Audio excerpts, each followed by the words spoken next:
Educators Lead, Episode 10. Let's try things. And if you don't know what to do, ask your students. Have a conversation with them. Tell them that their opinion is valid. Tell them you want to grow with them. Tell them that they're the educational experts in a lot of cases. Welcome to Educators Lead, where we interview leaders in education to offer inspiration and practical advice to help launch educators into the next level of leadership. I'm your host, Jay Willis, and I want to thank you for subscribing to our show.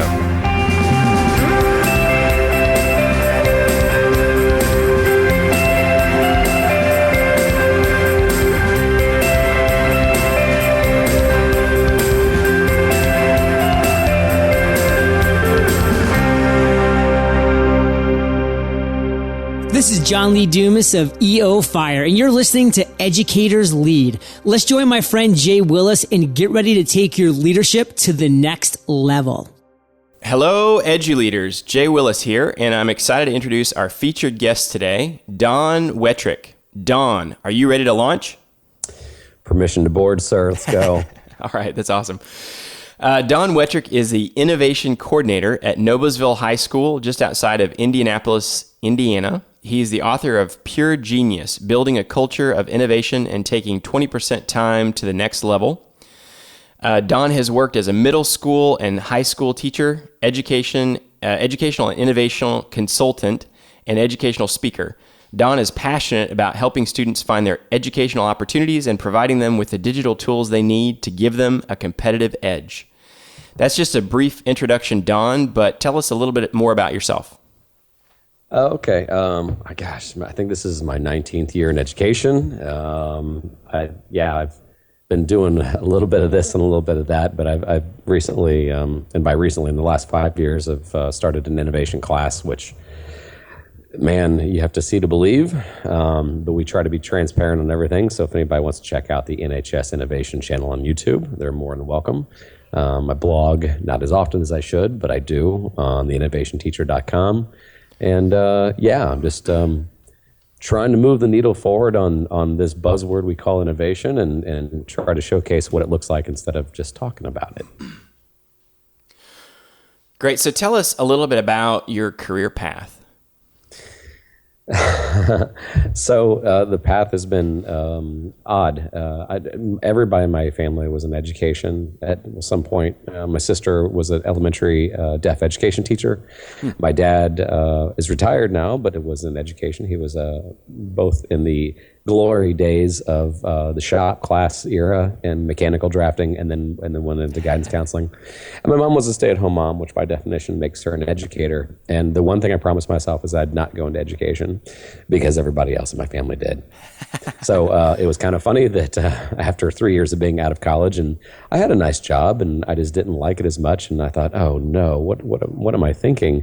And I decided to go back into ed. And it's always funny, the thing that sticks out to me, and one of my favorite stories to tell, is when I told my dad, who, by the way, my mom and dad paid for every cent of my education. I said, hey, Mom, Dad, I'm not looking for money, but I just want to let you know that I'm going to go back and I'm going to get my teaching diploma. And my dad just took a deep breath and he says, Donnie, I don't care if you teach for the next 20 years. Just please promise me you won't teach 1 year 20 times. So my teaching career has been kind of modeled after that. I try not to teach the same thing year after year. And after teaching middle school English, I think 5 years in sixth grade and 5 years in seventh, I decided to take a shot at doing broadcasting and documentary filmmaking class at a high school. And then the craziest thing happened. I saw Daniel Pink's TED Talk 5 years ago on freedom and autonomy, and I thought, boy, that sounds cool. We didn't have a Genius Hour label yet. We didn't have a 20% time label yet in education. So I decided, let's start that. And that has been the real focus ever since on that great journey of learning how to innovate. So tell us more about that 20%. I was curious about that in the book title. Yeah, so so the term Genius Hour, I'm not sure who coined it, but the 20% time model is what a lot of people are talking about when they talked about Dan Pink's TED Talk, or the Google time, or as it's also been known as. And so essentially what it was is that businesses, I think first was Atlassian, and then most notably Google, they gave their employees 20% of their work week to work on what they were really jazzed up about, right? So they said, hey, we don't care what you look into. Just after this, after that time frame is up, we want to know what you found. Because Google, especially back then, was in the information business. So if you wanted to look further into something, if you really wanted to experiment, they just want to know how it came out. So I thought, that's a good thing. Let's try that in education. And the scary thing is that it doesn't it doesn't work out very well. Not until you prepare your students how to think and how to prepare that culture first. It's kind of like when we fall in love with tech integration, when we think that technology is going to be the answer for our kids. It's not. It's not ever going to be. It's preparing the way for them to utilize technology because of great learning environments. But if you just say, hey, we're going to learn great things, here's an iPad, use it, and you don't have any idea what you're doing, well, that's not going to work out so well. So same thing with the innovation class. In the first couple of years, it wasn't going that well. And I hear this from a lot of people, and I'm privileged enough to go around to a lot of different schools and work with other teachers. And so when people say they want to do 20% time, the dirty little secret is it's working for about 20% of the kids. And then oftentimes the 20% of those kids are the ones that they shock you. It's not necessarily the kid that has the A, it's the kid that has the C or D. And we've kind of looked into that and why that is. So how do you prepare for that culture? I mean, how do you prepare those students for the innovation? You kind of, okay, so I'm a high school teacher, and I'll explain this the way I do this in high school and why, and I'll eventually circle around to why I'm spending so much time working with elementary teachers. From a high school standpoint, you start off the year by unlearning them, or unschooling them, I should say.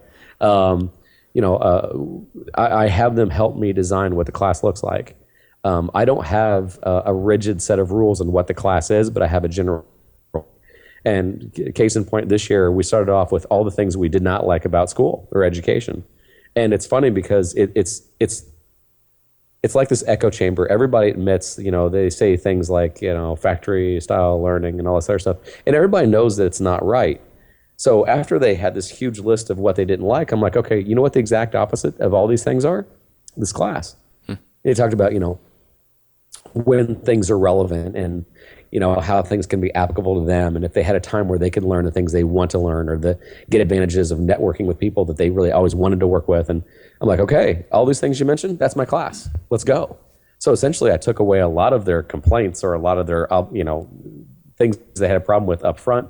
And let them know that it's on them. And the other thing that I wanted them to know is, this is a paradigm shift. You're not going to work for me. I'm going to work for you. The ultimate goal is this class is I'm going to teach you how to think and work through problems. And the second part of it is I want you to be the best person you can be. How can I help you get there?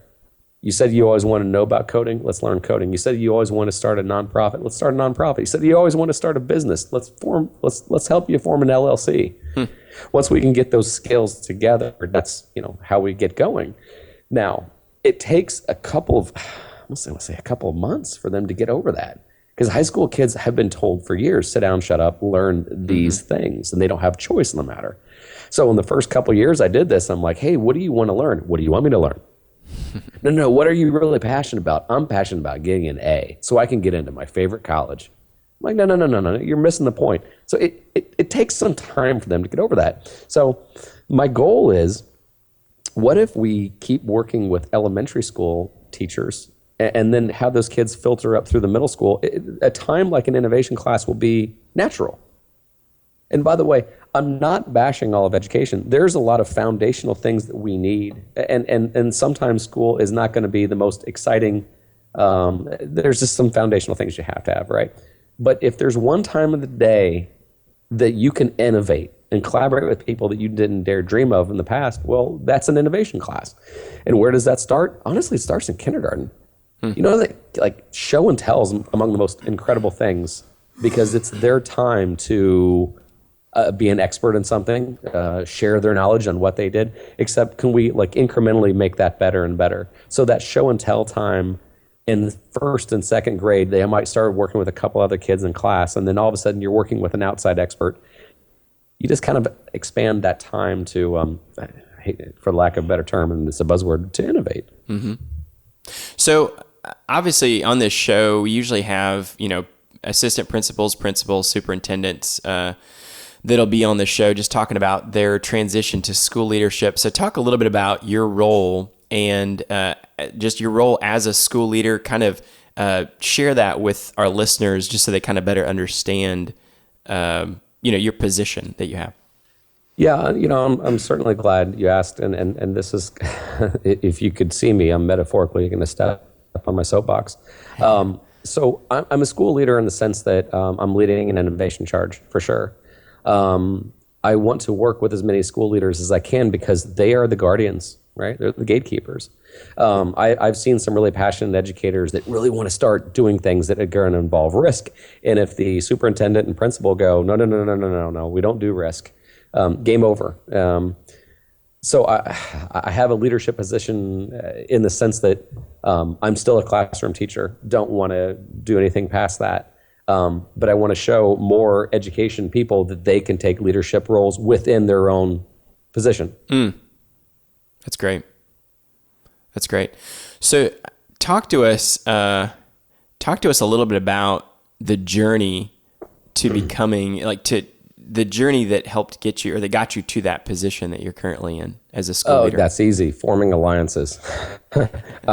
I've seen exactly one episode of Survivor, so I'm going to use a term that I'm not really that familiar with on Survivor. But I remember when I first asked to do this class, and I got a no.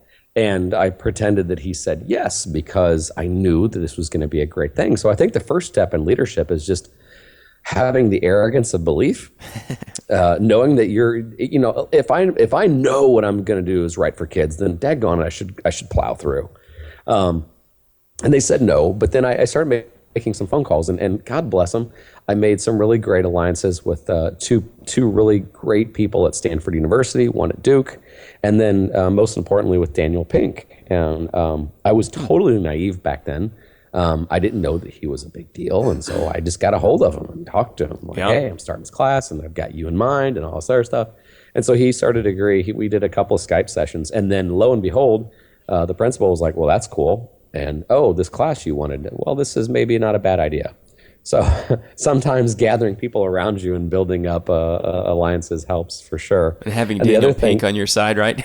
Yeah, it didn't hurt. And seriously, I was completely naive to the fact that, I was just getting this taste of innovation, right? I'd seen exactly 2 TED Talks, and, I just thought, oh, it's cool talk, bro, and didn't appreciate who he was then yet. But the other thing is just also being bold in your transparency. Leadership is never, ever, ever, ever trying to keep things secret. Leadership is wanting to show everybody, hey, this works or this doesn't work. So, we've done a lot of YouTube stuff. We update our kids' blog, and we don't get arrogant about it. So when we're onto something cool, we'll let you know it's cool. And when we're onto something terrible, we're going to sit there and go, wow, yeah, don't try this at home. This was a terrible idea. And I think people have appreciated that because anybody, and this is my second soapbox moment, anybody can tell you that they're innovative. I want to see that you're innovative. Any school leader can say that their school does great work. Okay, great, let's see it. And I'm not saying that in a condescending way. I'm just saying that you could change people's minds and you could win over hearts if we just saw what you're talking about. Yeah. So I'm really, really, really skeptical of the innovation expert who you've never seen anything from. I'm really skeptical from that school leader that says, we have a great school, and you never hear from the students. You don't see any student output. And God forbid you get the chance to interview them and go, okay, seriously, how's it going over there? And if they have a totally different view, well, okay, then we need to, let's talk about transparency. Let's talk about seeing your wares instead of just talking about it. So how do you deal with that? I mean, as a leader, like just in general, I think the natural thing would be to be concerned, especially if you've had experience with this in the past, concerned that if you are just kind of, wide open where you're sharing and you're You're not keeping things secret, especially when it comes to innovation. You'd be concerned that other people might take credit for your ideas, or just, speak to that. How do you get over those concerns? Like, because I know sometimes you have a tendency to want to keep things, be tight-fisted and keep things close, maybe until you figured it out, and then want to, be able to take all the credit for it. Or especially if you have people on the team that maybe you've seen that have a tendency to want to try to take more credit than maybe necessarily they're due. Can you speak to that for our listeners? I sure can. So there's two, like my mind's spinning, just because I'm an audiophile. My first inclination is just to start quoting John Lennon and From All You Need Is Love. There's nothing you can say that hasn't been said, and there's nothing you can, write that hasn't been written. I can't take credit for a lot of these things. Heck, I'm even admitting a lot of these ideas were not my own. They were Daniel Pink's, who, ironically enough, Daniel Pink's writing was based off of other people's writing. He read a lot of books and made some connections and says, hey, I think I'm onto something here. I'm doing the same thing. So if people want to take credit, go right ahead, man. You're probably going to look at an angle that I'm not considering. Secondly, is that this is the 1990 business model versus 2015 or 16, whenever this is released. In the sense that the more I give away, good for everybody. If I'm transparent, and by the way, I'm going to lose half my audience. This is why I'm more of an Android person than an Apple person. I like open sourced. Yeah. I like transparent. You know who's got the biggest set of cojones on the planet? It was Elon Musk when he said, hey, here's all the plans to my electric car. Think you can build one? Go for it. Do it. It's great. Yeah. It's those open source people that I'm just in love with, which, by the way, my class is called Innovation and Open Source Learning. The more we learn from each other, there's nothing proprietary what I'm doing. It's just that maybe in the approach there's a little bit some subtle differences. Yeah. But if you talk about what the primary role of school is, what I'm doing is the most basic fundamental thing. I'm providing time and space and some resources for kids to know how to think and follow passions and get interested by inquiry. This is the most foundational thing in the world, so it's nothing shocking. And yet when people, I meet people, the first question is, how did you get away with this? Well, actually, the first question is, you're at a private school, right? And I'm like, no, I'm at a public school. How'd you get away with this? Like, how to get away with it? How can you provide such a class that's not hitting the standards? Oh, I'm hitting standards. How are you doing that? I have the kids research what they want. Hey, I want to learn how to do blank. Great. You take control of your own education. Tell me what standards you're going to hit. And away we go.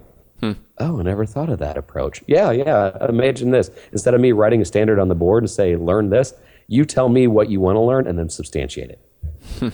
Oh, okay. So yeah, I'm not guarded at all with people stealing or borrowing or whatever. It's the more the merrier. Yeah. Go for it.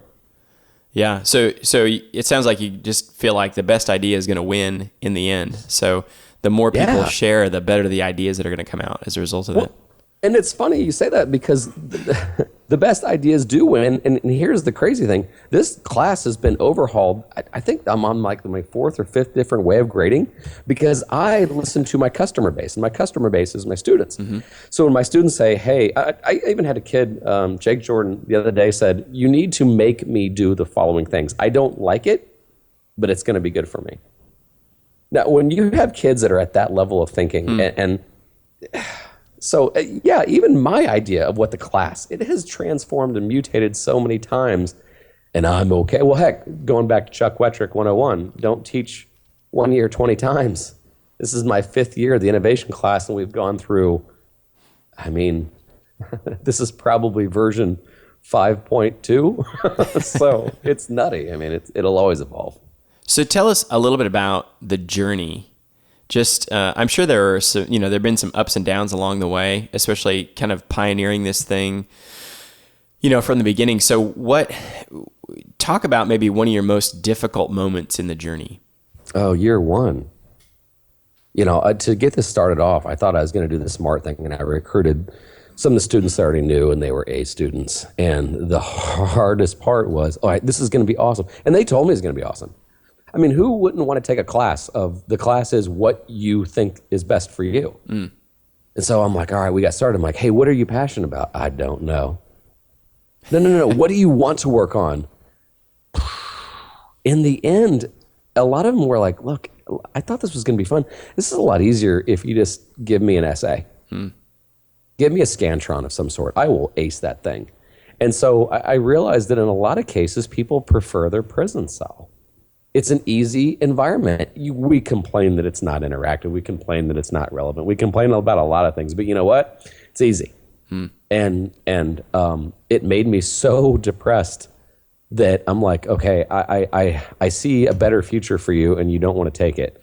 I see some fun, interactive things that you could have with a little effort, or you could just rot away and memorize some stuff. And it was heartbreaking because I thought I was going to hang it up after year one.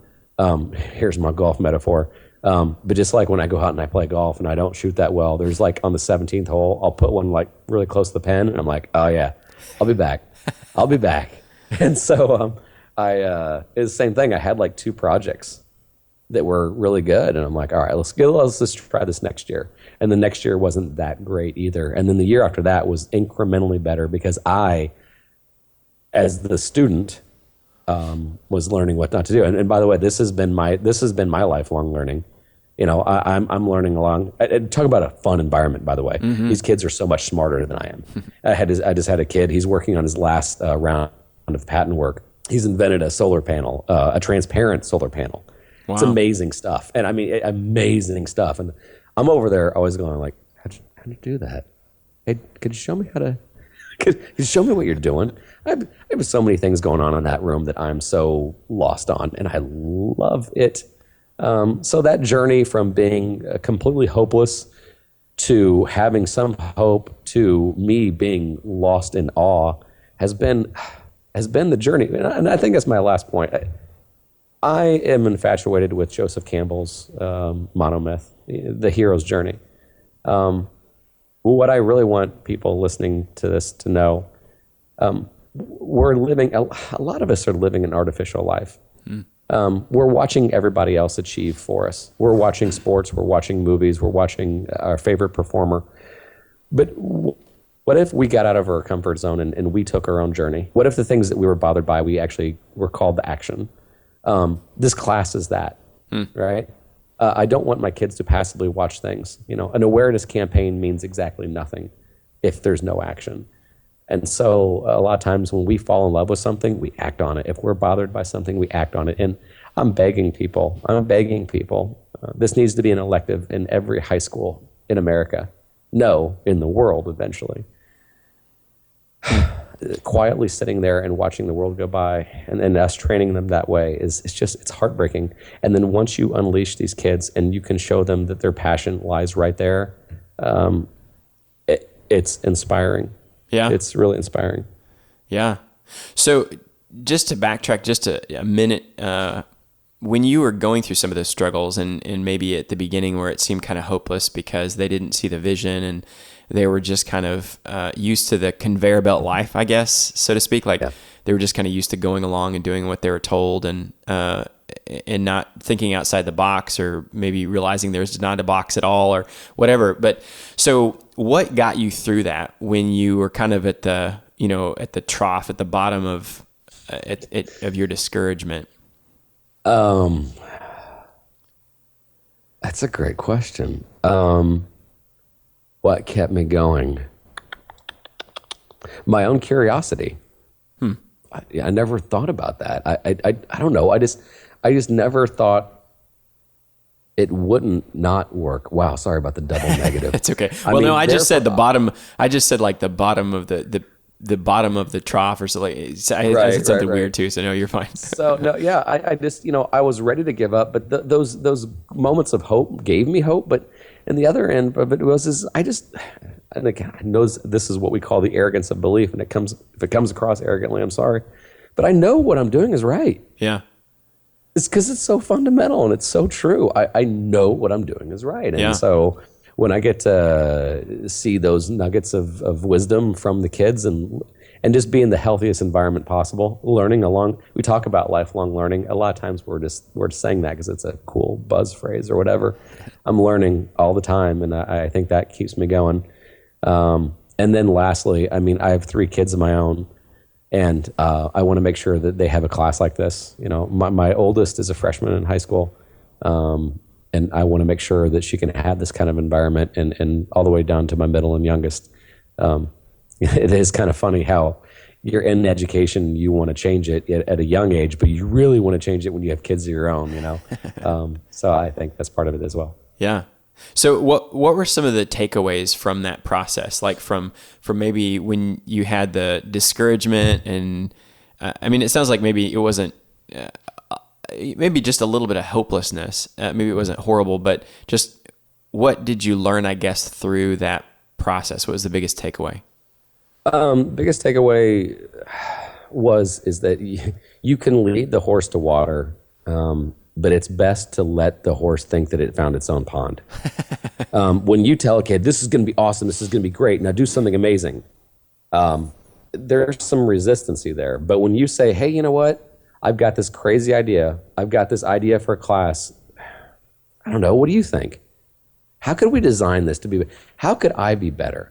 How could what we're doing here be even more? And then giving them a say and choice really, really, really open it up. Because I hear from people all the time. And again, I'm so blessed to hear back from so many people that are trying some of these things.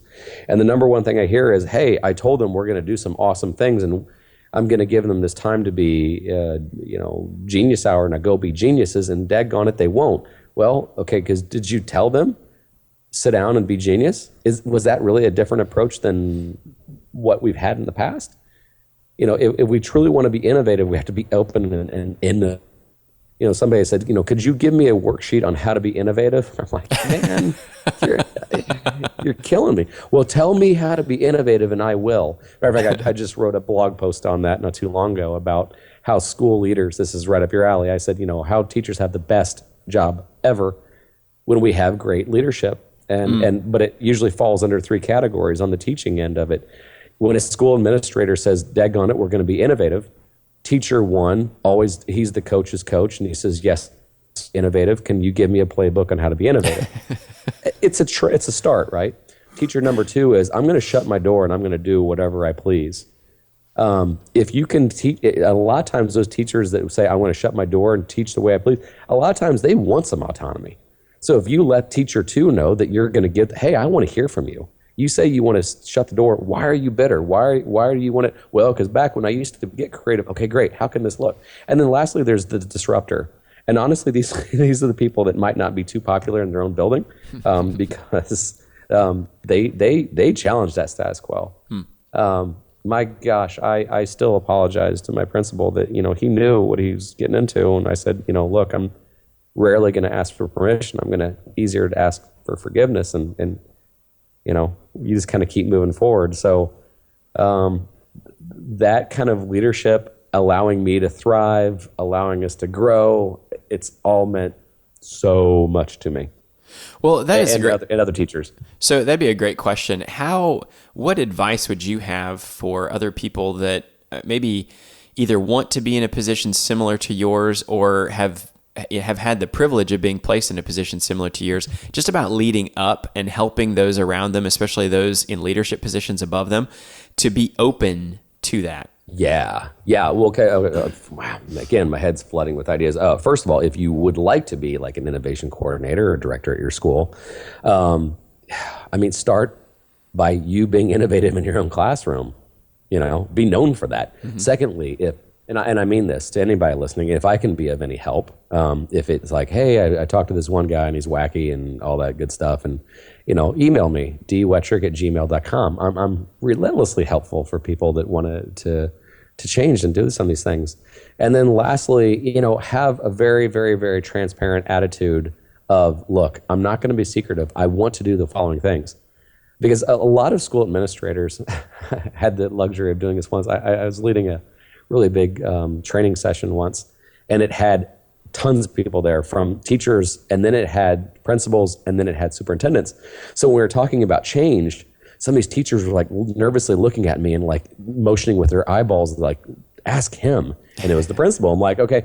I'm like, tell me about risk. I'm like, well, we want to take risk, but we're hand tied. We're not sure what the superintendent says. And then of course, me being the pot star, I'm like, how many superintendents are here today? And there's like 5 hands ago. I'm like, great. What about you? Why aren't you allowing for risk? And then one guy was really brave. He's like, well, I would like to, but the state legislature. I'm like, okay. Here, everybody's passing the buck. Just be brave. And the more you're upfront, instead of being, and this is why I said this to the guy that's shutting his door and does it the old way, like, be brave, open up the door, open up the windows, because when you're doing what's right for kids and you're challenging them to be awesome, you're bulletproof. And by the way, once you get these things going, you know who wants to really quickly take credit? The politicians. And then the superintendent is like, yeah, and this was really great. And by the way, I don't blame them, because they should be rewarded for letting that pot stir disruptor do these things. But it's funny because the people that are always afraid to take that first step, once they do, they realize that everybody wants to support them. And so just do it, man. Yeah. Do it in a really, really, really, really, really visible way. I like that. And yes, and again, if I can be of any help to people listening, and by the way, if you're an administrator and you want to talk to me about helping you work with your teachers or whatever, man, that's what I get jazzed up about. I love it. And my gosh, my students also help out too. We do a decent amount of Skype sessions every now and then, talking to teachers and other students. So we're here to help. Yeah, that's great. So the biggest takeaway I got from just kind of what you just said is just, don't tiptoe, for that educator, especially who's listening, who maybe has a tendency to be like a close the door and let me just do my thing because I'm probably not doing it the way other people would prefer that I do it. So biggest takeaway I got from that was just, you know what? Own it.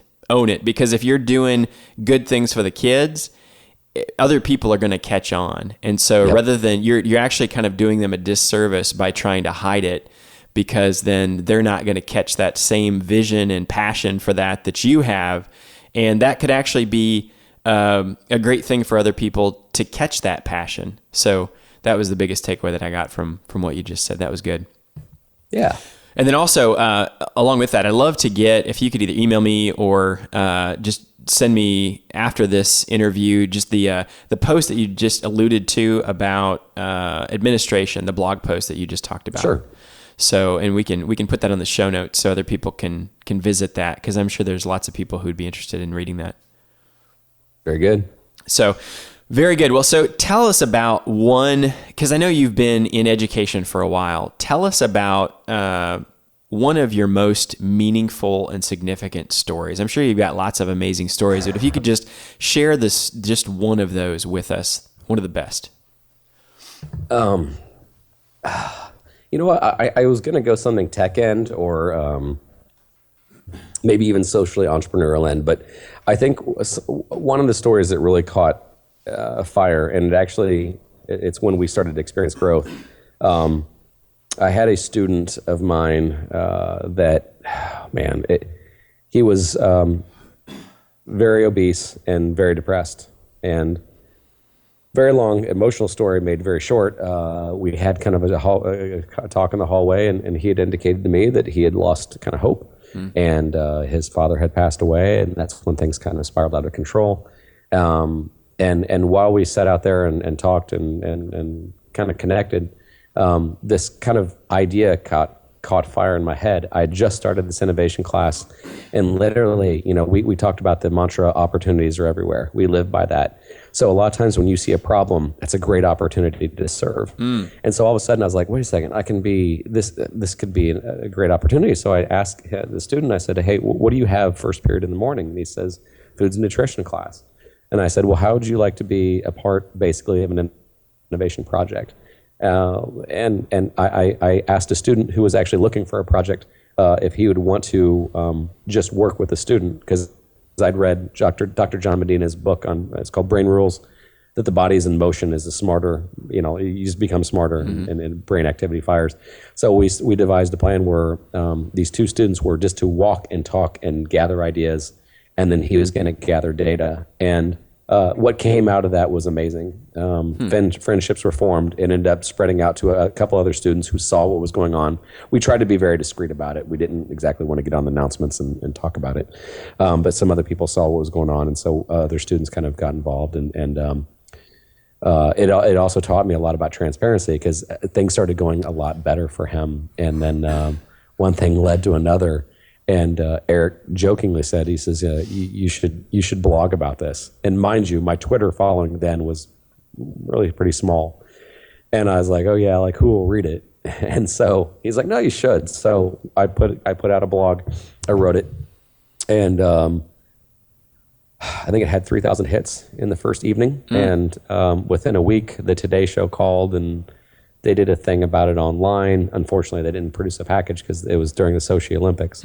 But it just kind of showed me great student stories will drive change. And being transparent, and the student asked me to be transparent, right? It showed what all can happen if you're doing great work for kids, who wants to get involved, who can you inspire, and what kind of call to action is there. And it was a whirlwind of activity and just an awesome time. And it also strengthened my resolve to, okay, this innovation class is cool. It doesn't have to be about app design. It doesn't have to be about, one-to-one initiatives. It can be about a student being depressed, wanting to lose some weight and find a friend. And that was a really transformational time for me. That's neat. So speaking of transitions, I'm going to roll through some rapid fire questions if you're ready for those. Absolutely. All right. So what's the best leadership advice you've ever received? Best leadership advice I've ever received. I think I witnessed it more than got it firsthand.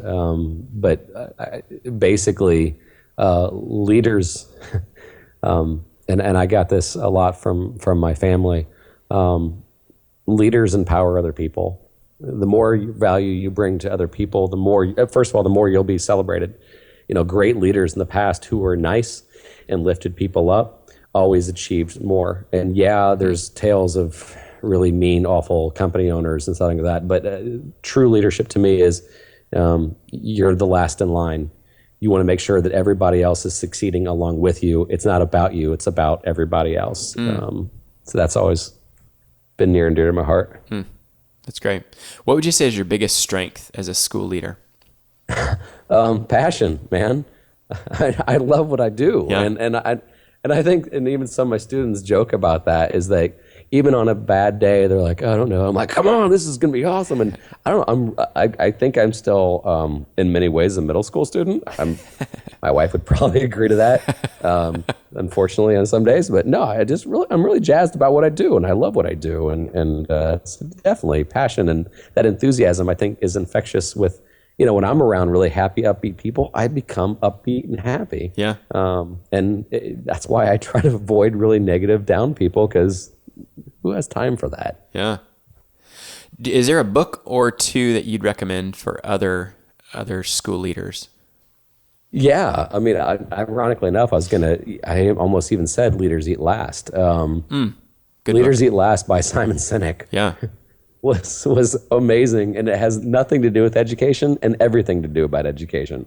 I like his no nonsense thing, especially there at the end where he was kind of talking about buzzwords and awareness campaigns and all these other things. Things without action don't mean anything. And he also, that Leaders Eat Last mentality was, look, if you're in charge, everybody should be empowered by you and feel safe by you, not fearing you. And I love that book. That's great. Is there a tool, kind of like a technology tool, an app, software, something that you'd recommend to other school leaders? So I'm never overly in love with the latest app. I got to be honest with you. My favorite app is probably Google Calendar, just because I have so many nutty things going on at one time. I mean, yeah, there's some cool apps out there. Well, how do you use, just to talk about Google Calendar, because I use that, how do you use that maybe different, more innovative than what other people would be aware of? That's one of our planning things I like for my students. All of our projects are in 2-week increments, and I want to see on a calendar what they're doing. Because like when you give, and heck, we all went to college, right? When you had a big project and you said, the due date is May 15th. When did you start on it? May 14th. Yeah, right. So I like to use Google Calendar, or anybody, if you use Google Calendar, like I want to see daily, like what your daily goals are. I like Google Docs in the sense that, when we truly I'm brainstorming some people and then I hear some of my kids start a Google Doc. We'll all contribute to it. Oh my gosh, that's so cool. Although I will say this, and as soon as I say that, the most important piece of technology I have in my room, without a doubt, actually the two most important pieces of technology I have in my room, and you're going to laugh because they're not technology, is a whiteboard and a forum to which we can brainstorm. Everything flows from that. Everything. So when we have great whiteboarding sessions, those things that we jot down first, then we can go to Google Docs, and then we can go to the Google Calendar and fill things out. But I'm a fundamentalist. I like conversations. I like collaborating. I like bouncing off ideas. I love collecting, connecting, that kind of stuff. So do you share calendars? I mean, how does that work with multiple users? How do you use that? Excuse me. Forgot to press the cough button. Yeah, I mean, it just depends. I mean, if the students are... if they're not collaborating with each other, then I prefer to look at their calendar. But a lot of times, I'm just asking them to fill out their calendar for them. They do proposals and they do reflections. And in their proposal, they're going to tell me what they're going to do on Monday, Wednesday, and Friday of this week, and what they're going to do on Tuesday and Thursday of next week. Physically looking at their calendar isn't a benefit to me. It's a benefit to them. So I'm really trying to get them to use it for their planning purposes. Yeah. That's great. It's a great thing for them to learn later in life. So maybe they won't do their paper on the 14th when it's due the 15th in college, Right. Now, if you do want me to get techie, like Whiteboard, I think was really cool. It's a whiteboard app. Okay. They can collaboratively whiteboard session on iPads. But I'm just saying that to impress you. So what's your favorite, if you had one, what would be your favorite educational quote? My dad's. I don't care if you teach for 20 years, just don't teach 1 year 20 times. That has stuck out with me throughout my career. My first year teaching, and when my dad said it, I kind of nodded my head. I was like, okay, Dad. I didn't know what he meant really until I saw some people that didn't love their job. And they were bored with it. They had done it so long that there was nothing new to them. And so they'd bust out the same worksheets they have always had. And then they'd have the audacity to say that the students, they didn't like their class. Well, I was like, hey, buddy, you don't like your class. You're bored with yourself. Spice it up. Add something new. And just hearing those words in my head every now and then from my dad has always stuck with me. What advice do you have for working with the students that you serve in the school? That ultimately it's on you. Look, this is probably a sore point with me because like every now and then I'll bust my hump making sure I've got the best environment. I'm trying to find them great collaborators. I'm trying to. And when they don't try, that really, that hurts me. I'm not going to get political. We have an entitled society from a lot of standpoints, and when we do everything for our kids, we're doing them a huge disservice. So after I've set the foundation and the table is set, it's up to you, man. And this is what bugs me when I see kids know that it's just easy to be lazy, and you'll just get by. So my best piece of advice is, look, I am here to work for you, but if you don't work for you, then we're done. Yeah. That's great. What advice would you have for working with the other teachers, other educators, and the administration? Just do it, man. Just do it. If you have some, I'm going to quote Stevie Winwood. If you see a chance to take it, just do it. Enough of this talk. Let's try things. And if you don't know what to do, ask your students. Have a conversation with them. Tell them that their opinion is valid. Tell them you want to grow with them. Tell them that they're the educational experts in a lot of cases. I guarantee you there's a lot of third grade teachers out there that don't know really how to design really cool Minecraft stuff. Ask your kids, how would I do that? Yeah. Watch them thrive. Just try something out of the ordinary and give them some freedom, give them some time to show what they know and inspire them to be better. That choice and voice thing, and just go, man. And don't be afraid of being scolded by your principal. And if you do, and this is, if you are that principal that are, if you're listening to this podcast, you're not that principal anyway. You're probably the risk and the innovator guy anyway, because this is a great podcast. But if you're that teacher that's afraid, or if you're an administrator that knows those teachers that's afraid to take some risks, have them call me, or have them talk to my students. But just inspire them to have fun. This is the greatest we're living in the greatest time ever. I'm so inspired by Peter Diamandis. He had this thing on abundance, and we live in the greatest time ever. Yeah. All the resources in the world are all right here. Everything is just fantastic. So let's bring that kind of spirit of enthusiasm to the classroom and get those teachers to get innovating. Yeah, I love it. So you mentioned before your email address. If you want to mention that again for our listeners, and then also if there's any other way to connect with you, maybe Twitter or anything else that you're consistently on.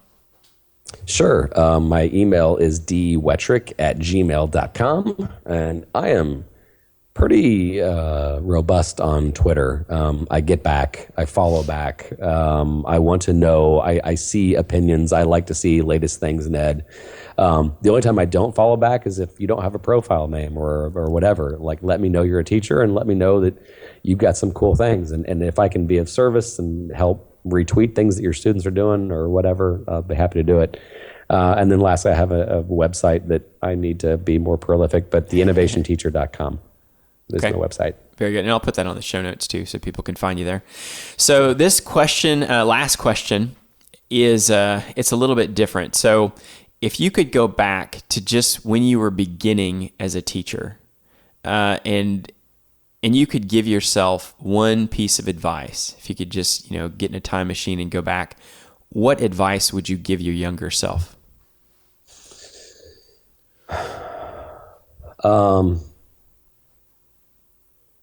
Act with some urgency. I wish I would have done these kind of things 10, 15 years ago. The time is now. Act with some urgency. What do you think kept you from acting sooner? Fear. Fear, and maybe a tinge of complacency. Even though I said, my dad's inspired me not to do that.